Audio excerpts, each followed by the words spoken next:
Lo que yo sí tengo que tener claro, y eso pasa a nivel doméstico, yo no puedo gastar más de lo que ingreso. O sea, mis ingresos son tan acotados. Vamos a tomar una persona, una familia. Sí, Eh, Tiene un sueldo, el papá tiene un sueldo, la mamá, con eso abastecen las necesidades del grupo familiar. Si esa familia gasta más de lo que cobra el papá y la mamá, obviamente tiene un déficit. Ese déficit lo pueden solucionar de tres formas: a gastando ver, menos, ok. pidiendo un crédito, si es que lo consigue y tiene capacidad después de pago de las cuotas del crédito, o prácticamente algo que no puede hacer la persona y que sí hace el Estado, fabricar plata. Como en el Monopoly, cuando te quedás sin billetes, que viste que las reglas te dicen que podés usar cualquier papel y ponerle el valor. Bueno, pero eso es una ficción. Esto es, esto es La Inquietud con Garrett Edwards. El lugar donde hay más preguntas que certezas.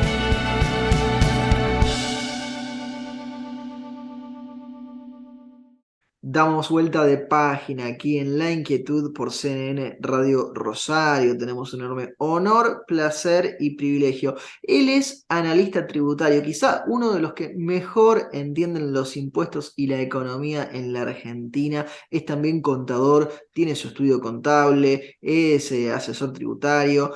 Es Enrique Lingua, quien está del otro lado. Enrique, ¿cómo estás? Garter te saluda. ¿Qué tal? ¿Cómo te va, Gary? Gusto en saludarte. Che, gracias por la confianza de haberme convocado. El placer es nuestro, Enrique, muchos temas para charlar. Y te pregunto primero, genérico, y nos vamos acercando. Parece ser que en la Argentina cada vez hablamos más de impuestos. ¿Sí? Antes a lo mejor hace algunos años no pasaba, pero cada vez hablamos más. ¿Entendemos más los impuestos los argentinos? No, no se trata de que se entiendan más los impuestos. Lo que pasa es que son tantos, está la gente tan abrumada por la cantidad de cúmulo de tasas, impuestos y otras cargas tributarias, que es como que uno convive, estamos ya anestesiados en la convivencia con la parte tributaria. Nosotros tenemos nominalmente alrededor de 167 en todo el país, como sumatoria de impuestos nacionales, provinciales, tasas comunales y demás parafiscales que aparecen en un montón de facturas y que la gente no sabe cuando paga un servicio, que detrás del servicio propiamente dicho hay una serie de pequeños indicadores o impuestos o tasas, como fuera, que hace que eso se acumule a lo que está haciendo. O sea, la gente no los entiende los impuestos, porque en definitiva, primero que hay un rechazo generalizado al impuesto. Una de las razones de la indiferencia, o mejor dicho, de no entenderlos, es porque la gente no los quiere, como no lo quieren acá ni en ningún lugar del mundo, ni en la historia de la humanidad querían en los impuestos. Tampoco lo querían los judíos cuando le cobraba Mateo los impuestos, tampoco lo querían, y estamos hablando de hace más de 2000 años, ¿no es cierto? Yo lo que voy es que, yo digo, si es natural vivir rodeado de impuestos y trabajar para pagar impuestos, porque no nos olvidemos que un argentino, un trabajador argentino, trabaja aproximadamente hasta el mes de julio, digamos que lo que cobra por su trabajo del 1 de enero alrededor del 15 de julio, lo hace para pagar impuestos. Digamos, lo que recaudó como remuneración durante ese periodo es lo que en definitiva suma a la carga tributaria anual que tiene un argentino, un trabajador medio. Tan es Impresionante. así que, tan es así que a veces en julio se llama Día de la Liberación de Impuestos, porque es el día a partir del cual el ciudadano empieza a trabajar para sí. O sea, es cuando lo que empieza a ganar a partir de ese día es de él, ya dejó de trabajar para el Estado. Ahora, nosotros tenemos una multiplicidad de impuestos, algunos que la gente no es que no lo entiende, directamente se lo aplican en forma compulsiva, ¿Cómo como son cuál? las tasas, y otros que son de liquidación personal, como impuesto a las ganancias, como IVA, como bienes personales, ¿no es cierto? Que son la base de aquellas cosas que la gente tiene que liquidarse. Ingresos brutos a nivel provincial tienen que liquidarse, pero los demás son impuestos casi todos compulsivamente, ¿no? Ahora, ¿por qué tenemos esa carga tributaria tan grande que somos uno de los países que también nos galardonamos con por liderar un país de alta presión impositiva que está alrededor del 24% del PBI, con tantos impuestos. Bueno, una sola explicación es matemática pura, ¿no? Digamos, yo puedo no entender de impuestos, puedo no entender, puedo entender otros conceptos de macroeconomía. Lo que yo sí tengo que tener claro, y eso pasa a nivel doméstico, yo no puedo gastar más de lo que ingreso. O sea, mis ingresos son tan acotados. Vamos a tomar una persona familiar. Sí, Tiene un sueldo, el papá tiene un sueldo, la mamá, con eso abastecen las necesidades del grupo familiar. Si esa familia gasta más de lo que cobra el papá y la mamá, obviamente tiene un déficit. Ese déficit lo pueden solucionar de tres formas: a gastando ver, menos, ok. pidiendo un crédito, si es que lo consigue y tiene capacidad después de pago de las cuotas del crédito, o prácticamente algo que no puede hacer la persona y que sí hace el Estado, fabricar plata. Como en el Monopoly, como te quedabas sin billetes, que viste que las reglas te dicen que podés usar cualquier papel y ponerle el valor. Bueno, pero eso es una ficción, porque si no, te imaginas, el papá y la mamá se podían de noche a trabajar fabricándose los billetes que necesitan para cubrir la diferencia entre los ingresos y los gastos. Entonces acá, esto así visto en forma muy elemental, lo llevamos al Estado. La diferencia está en que el Estado, obviamente, gasta más de lo que ingresa, y para cubrir esa brecha sí tiene los mecanismos que el privado no tiene, pero tiene limitaciones. Primero, puede emitir moneda, el Estado fabrica moneda, que en definitiva termina siendo una falsificación de plata, ¿no es cierto? Porque eso en definitiva es papel que sirve para el intercambio, sin respaldo. Podría gastar menos, políticamente no está dispuesto a gastar menos. Y acá tiene la otra limitación, que a lo mejor el papá o la mamá en el caso de la familia no tenía. El Estado podría endeudarse, pero la Claro. Argentina no tiene forma de endeudarse porque tenemos restringido el crédito porque no somos cumplidores.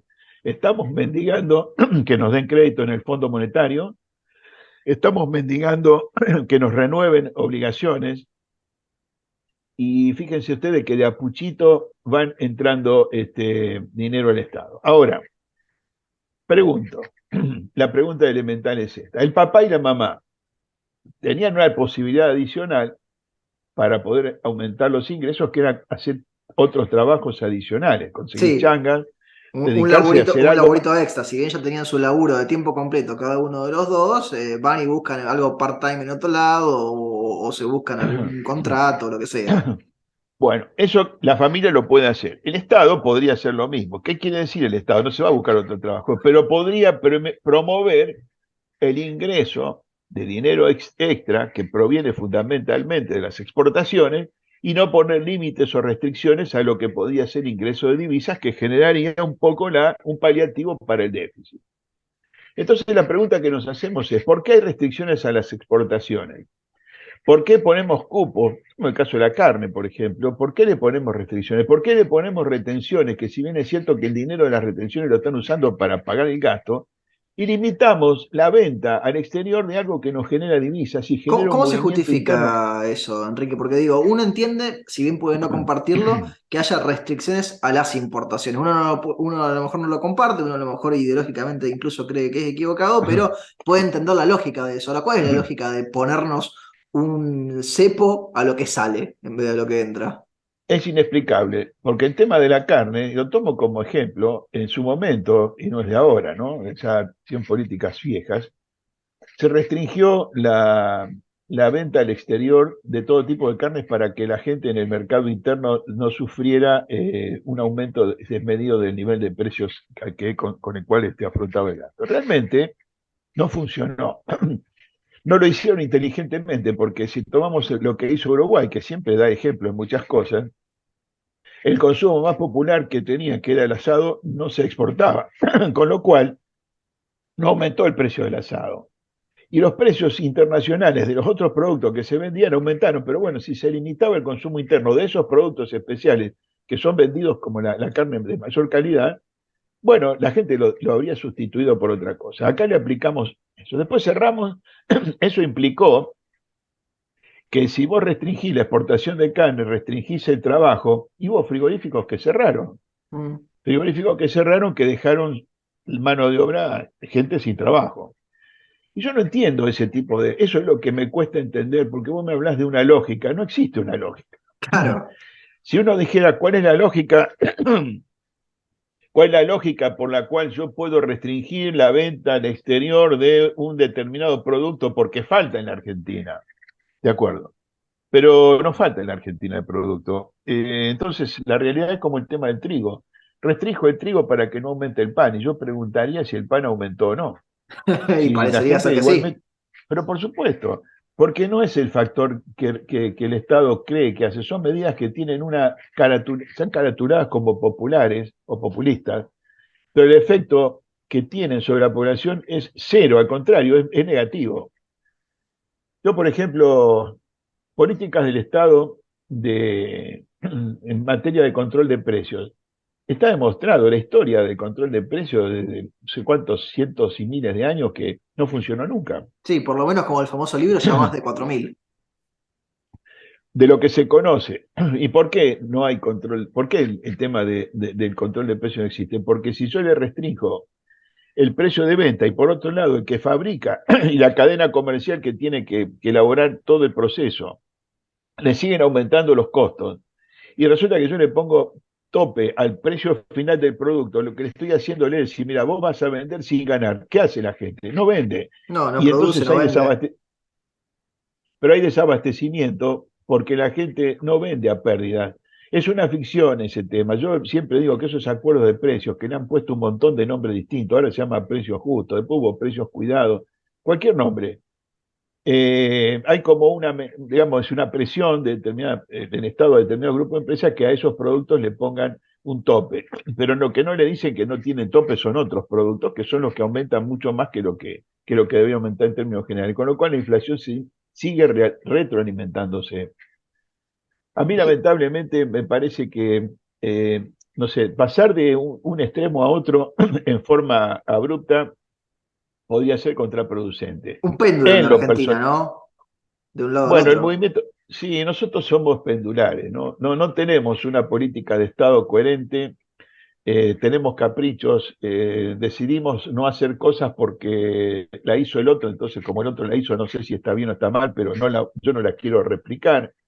Cuando jugamos así, cuando jugamos con es un péndulo, pero está amañado a cuestiones ya ideológicas, a cuestiones de, digamos, que no tienen una razón fundada en por qué se hace, sino que son cuestiones políticas. Toma el caso de los aeropuertos, ¿no? Para decir Sí. algo. Volver a tener monopolio de la línea argentina y cerrar la posibilidad de aeropuertos alternativos como teníamos en Buenos Aires, que permitió el desarrollo de otras líneas aéreas de bajo costo, que permitía competencia y permitía mayor movilización de gente por vía aérea. Sin embargo, lo cerramos San Bueno, Fernando, caso se anecdótico, yo cerraron. llegué a viajar a Chile por el precio de lo que salía un bus en ese momento en la Argentina, cuando estaba permitido. Pero es que ahí donde está la explicación, ahí donde está la explicación. ¿Por qué no permitir que existan otras compañías? Tuvimos en un periodo la apertura de cielos abiertos que hubo, no se llamó así, pero era que permitían el ingreso de otras compañías aéreas para entrar a competir. ¿Por qué no se permitió que fuera así? No, lo centralizamos y le dimos todo, apostamos todo a Aerolíneas Argentinas, que por otro lado constituye una caja muy importante para el Estado, porque tiene un déficit enorme, pero es una gran caja también para mucha gente, y eso que es una empresa muy buena, tiene mucha gente que trabaja, pero la realidad es que podía competir fácilmente con las otras empresas que en su momento estuvieron y que se fueron. Sí, Enrique, además vos entendés de números, alguna vez se han hecho los cálculos. Aerolíneas Argentinas, que por los precios no lo uso obviamente toda la Argentina, saldría más barato que a todos los argentinos, a los 45, 46 millones, lo que sea el número actual según el censo, le dieran un pasaje internacional de cualquier aerolínea del mundo para que use por año y saldría más barato que lo que sale Aerolíneas. Bueno, justamente. Y una cosa que es importante, no sé cómo está el mantenimiento, no sé cómo está la renovación de flota. Entonces hay muchas cosas que son inexplicables. En su momento vos me dijiste, ¿hay alguna lógica? Y yo tengo que decir que acá encontrarle lógica a muchas cosas es muy difícil, ¿no? Hablabas de Uno inflación, quiere, Enrique, y después yo te quiero sumar algo, ¿sí? dale, dale, te escucho. Pero te prometo, uno quiere. No, no, simplemente que uno quisiera encontrarle la vuelta a decir, ¿por qué hago estas cosas? Porque ¿cómo cambio este tema? ¿Cómo se modifica un esquema económico de manera tal de que uno pudiera tener estas cosas que estamos planteando? ¿Qué medidas habría que tomar para eso? ¿Y quién las tiene que tomar? Si tengo que estar condicionado ideológicamente, políticamente para determinadas cosas, nosotros entonces las vías de cambio son muy difíciles. Yo digamos que acá creo que hay que actuar en forma independiente del pensamiento ideológico para poder sacar al país adelante. Hay cosas que son estructurales y que no dependen de una posición política, sino que depende más que nada de la necesidad de cambio, ¿no? Así que eso, buscarle lógica a lo que se está haciendo es imposible. Vos me querías hacer... Decías, Enrique, inflación, que es una de las palabras mágicas, y como experto en tributos, imagino que debe acompañarte siempre en el análisis en la Argentina. ¿Cómo está el tema de los ajustes por inflación, esa discusión? Porque digo, es muy difícil analizar lo económico en la Argentina en el largo plazo o incluso en el corto, ¿no? Con la inflación que tenemos. Bueno, encontrarle una explicación a los ajustes por inflación vigentes en Argentina y trasladarlo, transmitírselo al cliente, al empresario, es muy difícil. Solo tenemos un ajuste por inflación contable, que es el que se realiza bajo técnicas profesionales para llevar los resultados históricos de las empresas a números que son comparables en un contexto inflacionario. Esos a veces, los resultados históricos dan cifras enormes que cuando uno la convierte por ajuste por inflación contable, se revierte o cambia muchísimo y la gente no explica por qué.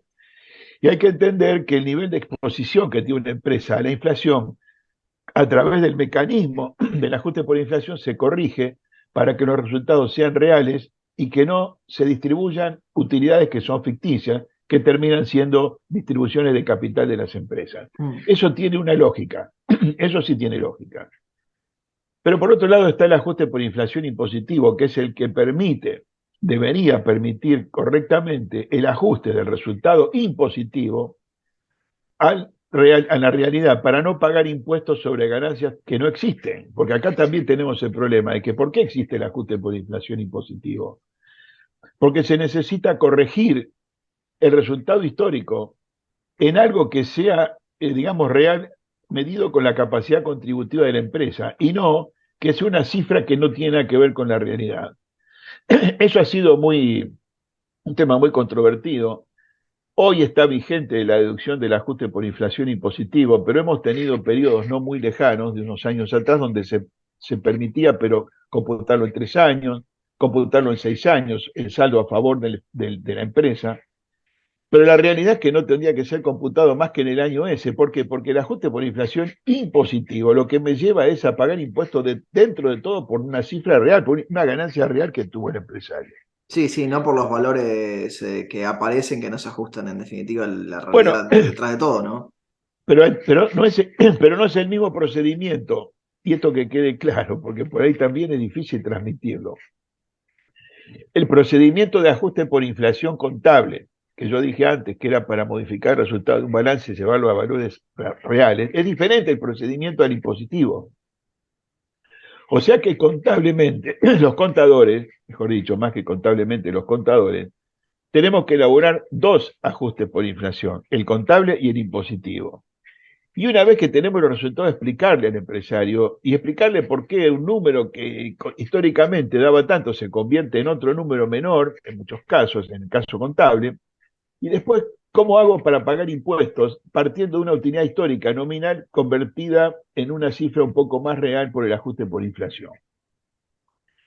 En este sentido, yo quiero sacarle el sombrero a todos los contadores, a lo que ha hecho el esfuerzo de la profesión por tratar de luchar en algo que prácticamente es una especialidad de Argentina, porque casi como, Y no, no es deben como quedar muy... países donde se estudie el tema y se lo profundice como se lo profundiza acá, que a lo mejor sirve después para experiencia en otros lados, esperemos que no, que otros lados no sufran eso, pero digo, es una vasta experiencia ya.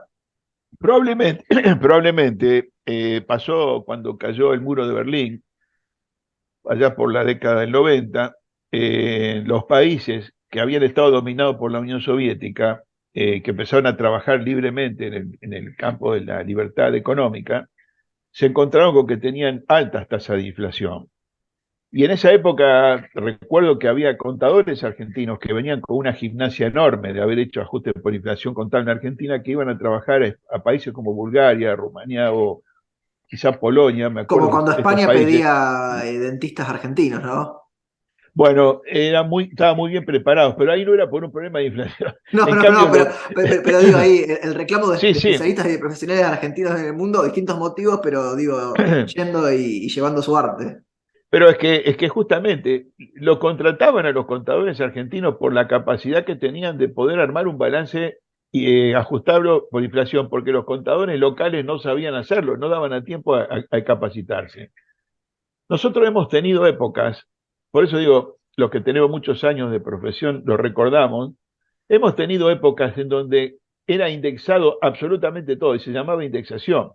¿Qué hacía? O sea, había que pagar un anticipo de impuesto a las ganancias que vencía todos los meses las empresas y eran diferentes los valores porque había que ajustarlo periódicamente por tablas que se publicaban con índice de ajuste.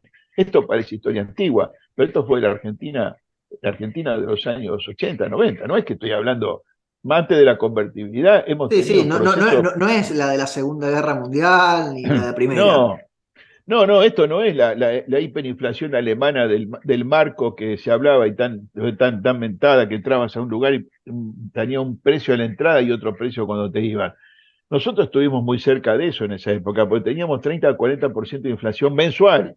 Y eso había índices correctivos mensuales donde era una distorsión, vivíamos enloquecidos. Ojo, y sin computadoras para hacer los cálculos, sin Excel para hacer los cálculos, había que hacerlo todo manualmente, con lo Ha cual cambiado completamente la profesión contable y de análisis económico con las nuevas tecnologías y ahora, por caso 2023, la inteligencia artificial que se va sumando de los dos lados del mostrador. sí, todavía probar la inteligencia artificial estamos ahora muy embebidos de lo que viene, pero vamos al cambio esencial del ajuste de lo que significa trabajar con la parte digital. Cambió tanto que antes había que completar formularios a mano o a máquina con papel carbónico. Yo estoy hablando de los años 70, ¿no? Donde un formulario para presentar a la FI se hacía por triplicado con carbónicos. Y se equivocaban y había que Y, tirarlo y hacer un y formulario nuevo. después no se pasaba bien el número de una hoja a la otra y había que revisar o se quejaban de algún lado o pasaba algún error que uno difícilmente pudiera notar porque quedaba más transparente el numerito. Bueno, pero todas esas cosas, por supuesto, se superaron tanto, hemos dado una vuelta tan grande y demoramos en hacerlo, ¿eh? Porque yo me acuerdo que en el año 92 estaba en Chile y ya se vendían los aplicativos para hacer las liquidaciones impositivas por computación y acá todavía no llegó, llegaron bastante tiempo después.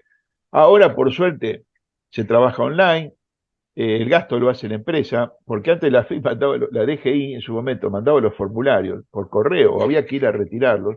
Ahora no, ahora el costo corre por el contador o por la empresa. ¿Por qué? Porque hay que poner el papel, hay que poner el internet, hay que poner la computadora, digamos, la luz, la energía, digamos, en este momento se trasladó al sector privado toda la parte de la liquidación impositiva y se trabaja en forma directa online.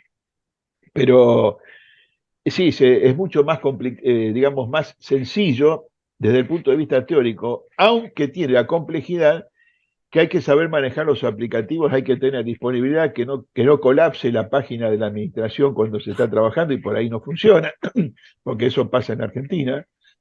Así que desde el punto de vista de la practicidad estamos mucho mejor sabiendo que tenemos las limitaciones de la Argentina, ¿no? Eso es un punto. Pero que estamos mejor que hace 40, 50 años, no tengan dudas, ¿eh? No tengan dudas. Hace 50 años no existían calculadoras que pudieran dividir, Impresionante. había que hacer cálculos manuales, ¿no?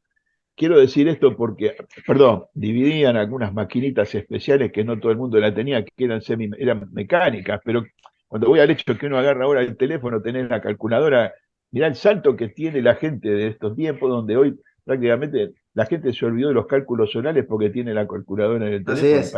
¿Para qué me voy a saber las tablas si tengo el teléfono, tengo la tabla y lo hago? Y todo el mundo lo hace.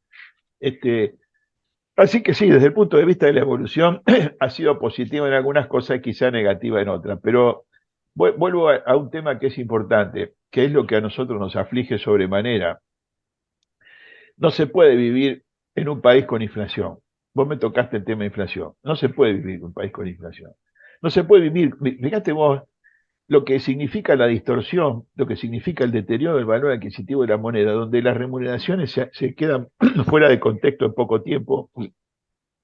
Uno se sorprende de los ajustes de los precios cuando va a hacer cualquier compra, cuando vas a cargar combustible, cuando tenés que pagar servicios, cuando tenés que pagar cuotas de colegio, que lamentablemente no son aumentos.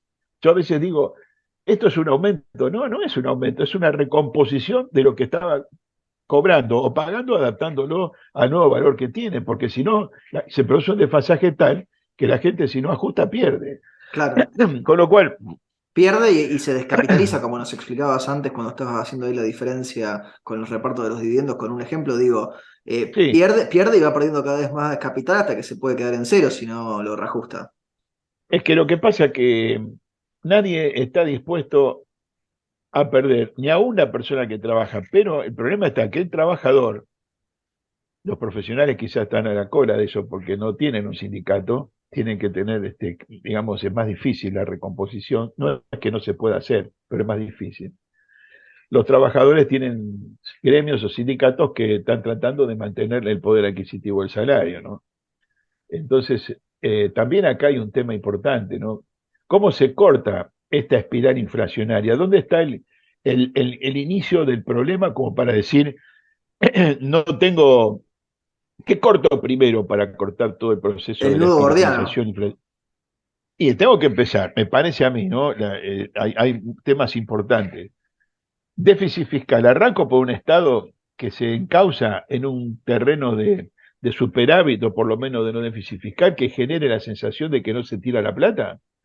Bueno, si yo logro eso, logro controlar la emisión monetaria, tengo que entrar en un proceso de recesión, probablemente sí, donde se restrinja, quizás hay que restringir el consumo. Se va a restringir el consumo si la gente tiene menos fondos, porque no nos olvidemos que todo lo que estamos manejando y viendo en este tiempo es que la gente tiene mucha plata y la gasta como sea, nadie se quiere quedar con un peso encima. Pero eso pasa también porque no tiene capacidad de ahorro, ni tienen que ahorrar, no tiene, no tiene dónde protegerse. Tiene que comprar dólares, no puede. Quiere hacer un plazo fijo, es negativo respecto a la inflación. Bueno, le cubre algo, pero es relativo, si le sobra la plata. Entonces estamos en un proceso donde a mí me parece que el Estado es el encargado de dar las grandes redes del reencauzamiento de la economía y sobre todo para poder darle una lección o darle un mensaje claro a la gente tiene que transmitir confianza. Digamos, yo creo que la confianza es el éxito de cualquier programa económico. Yo puedo tener en la teoría un montón de alternativas. Puedo tener equipos trabajando, diseñando estrategias para la importación, para el comercio internacional, para que yo exporte más de lo que importo. Puedo trabajar en todo.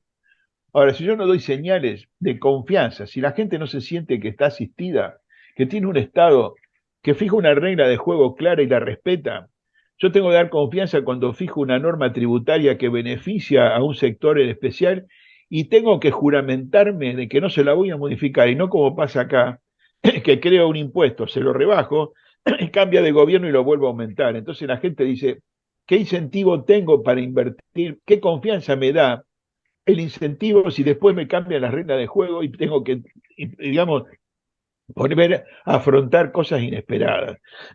Ahora Sí.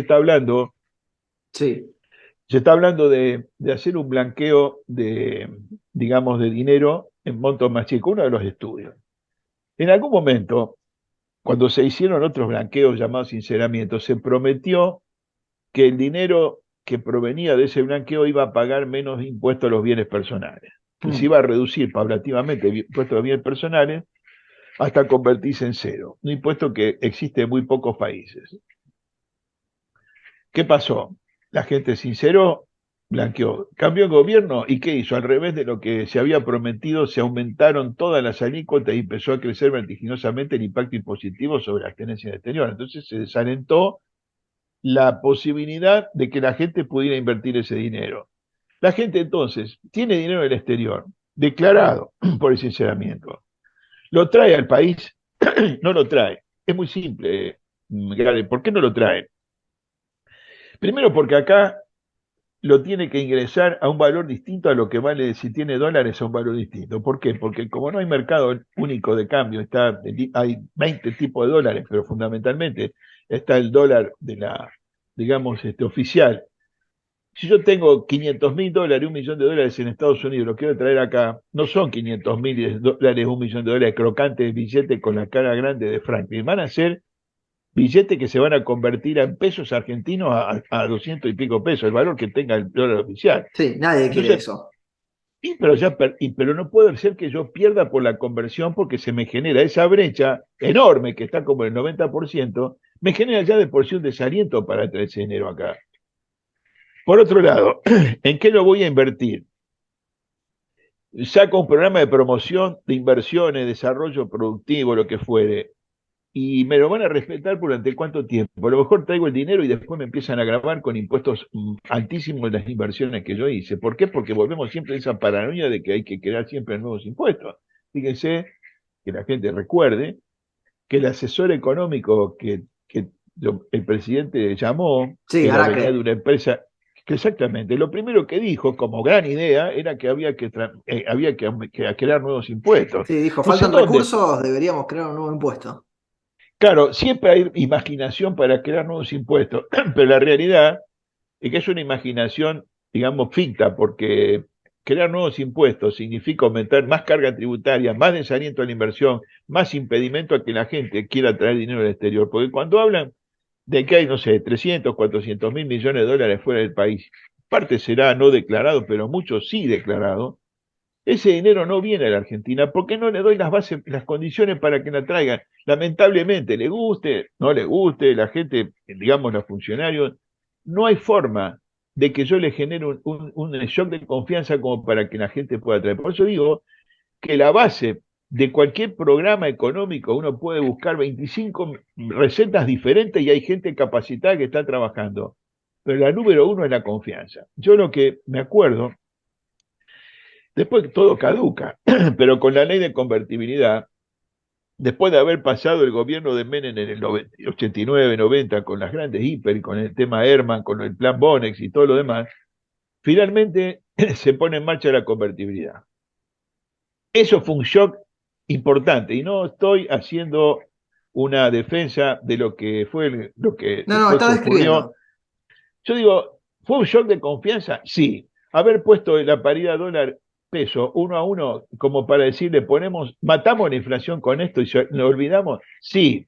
Y lo que fue muy importante, no solamente, eso fue sumado a una norma de la que mucha gente no se acuerda, que fue prácticamente la desregulación de toda la economía. Hubo un decreto larguísimo donde desregulaban todo prácticamente lo que era super e hiperregulaciones, como tenemos ahora.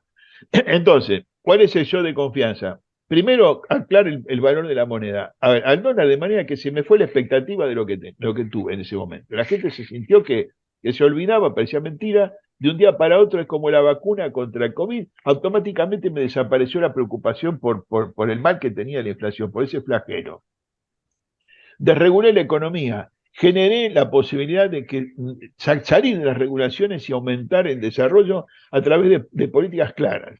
Entonces, eso ayuda mucho a decir, bueno, pero este es un cambio importante. Hoy tenemos miles y miles de regulaciones. Eso conspira contra la confianza, porque al contrario de generar mayor libertad económica, lo que estoy haciendo es restringir la capacidad de decisión o el poder de decisión, porque le pongo tantas limitaciones que la gente dice, no, mira, la Argentina es muy difícil todo, no puede exportar. Imagínense que nosotros tenemos gente que tiene mercadería que necesita como insumo para la producción que tiene que llevar adelante acá, y no lo puede hacer, y está tratando de negociar con los proveedores, son de Oriente, muchos de ellos, para decir, escúchame, hace 20 años que te estoy comprando, teneme confianza de que voy a comprar, pero no puedo pagarte porque el Estado no me da las divisas para pagarte. Entonces, no, bueno, pero claro, Grave, y gravísimo. resulta, lo que quiero hacer es importarlo en insumo para poder y traerlo a mi fábrica y seguir, digamos, aumentando mi producción con ese producto que no se fabrica en Argentina, o si se fabrica, lo consigo a otro costo, y no lo puedo hacer. Entonces se me resiente la productividad, se resiente la capacidad de trabajo de la gente no consigue su trabajo. Fíjense que la cantidad de actividades que han tenido que cerrar porque no hay insumos, no hay forma de reponer los insumos. Entonces, si uno dice, ¿qué es lo que está pasando? ¿Por dónde empiezo? ¿No? Esto ya no es como el huevo o la gallina que empezó primero, pero más o menos hay que empezar, como decía siempre, ¿no? La filosofía, hay que cortar por lo sano. Tenemos que darle confianza del Estado de arriba hacia abajo, generar un shock de confianza con una restricción del gasto público y demostrar que la plata el Estado no la tira, porque no es ayuda social lo que da el Estado solamente, es un despilfarro lo que se está haciendo. Entonces, eso es lo que también conspira contra la confianza. Entonces, cuando uno ve que hay movimientos sociales que salen y marchan, y que uno le pregunta, a los cuales el Estado subsidia, y que uno le pregunta, escucho a periodistas que le consultan, y dice, ¿usted por qué vino acá? Vengo, no saben por qué van. ¿Cuál es tu trabajo? Mi trabajo es que me pagan por mes tanto por marchar 3 veces por mes, para hacer 3 marchas por mes. Marchas para que no se me llaman para que venga a marchar y yo voy a marchar. Eso es despilfarro, digamos, porque una cosa es ayudar al necesitado, que la gente que está sin trabajo, por la causa que sean, echen la culpa a quien fuera el presidente anterior, siempre tenemos excusa. Pero la realidad es que cuando me enfrento a lo que yo hago con la plata que le saco al que produce y que paga impuestos para pagarle a gente que no sabe para qué va a marchar y cuyo trabajo es solamente ir a cortar rutas, entonces es complicado el tema también, ¿no es cierto?, desde el punto de vista Muy, de la estructura. muy. No debe, Enrique, ese es otro factor que nos diferencia en el resto del mundo como el dulce de leche. Yo no creo que tengamos en el mundo que haya ejemplos iguales, ¿no? Sí, llegamos justo de manera natural a la última pregunta con las preocupaciones que fuiste marcando, porque la última pregunta se la hacemos absolutamente a todos nuestros entrevistados, porque el programa se llama La Inquietud y el nombre es un juego de palabras. ¿Qué inquieta a Enrique Lingua? eh, bueno, yo le voy a cambiar, le voy a agregar, lo voy a hacer en plural. ¿Qué nos inquieta? ¿Qué cosas nos inquietan o me inquietan? El primer punto creo que es un común denominador para todos, es la inseguridad. Vivir en un país que no hay seguridad personal es muy complejo. Vivir en un país en el cual tenemos que estar cuidándonos de cuando uno anda por la calle es muy complejo. Y lo digo todavía mucho más para quienes viven en una ciudad como Rosario, que está siendo motivo de una inseguridad mucho más grande que en otros lugares del país. Punto uno. Y me preocupa mucho el futuro porque no veo que se estén tomando las medidas que se tienen que tomar justamente para que ese futuro se pueda corregir y de alguna vez por todas tengamos un futuro floreciente y el futuro que todos esperamos. Yo lo que digo, ¿por qué hago este comentario? Porque yo creo que tenemos que tener conciencia de algo, y uno recién en toda la charla que tuvimos previa contigo, yo no quise llegar a esto que me lo reservé para ahora. Todo lo que está pasando nos marca que estamos viviendo una tragedia. Hay que tener conciencia de que lo que está atravesando la Argentina es una tragedia. La queremos tapar, la queremos desdibujar, como sea. Es una tragedia donde tuvimos miles de muertos digamos, por caprichos de tipo sanitario, como fue el tema del COVID, y eso es una tragedia de la cual nadie quiere hablar y es como que se tira todo debajo de la alfombra. Pero tenemos la tragedia de la vida sin seguridad económica, porque cuando hablé de inseguridad personal, pero no tenemos seguridad económica.